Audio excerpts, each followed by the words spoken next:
எல்லாரும் எல்லாமும் பெற வேண்டும். இங்கு இல்லாமை இல்லாத நிலை வேண்டும்.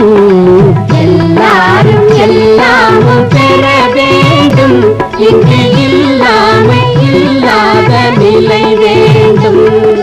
வல்லான் பொருள் குவிக்கும் தனிவுடைமை, வல்லான் பொருள் குவிக்கும் தனிவுடைமை நீங்கி வர வேண்டும் திருநாட்டில் பொதுவுடைமை.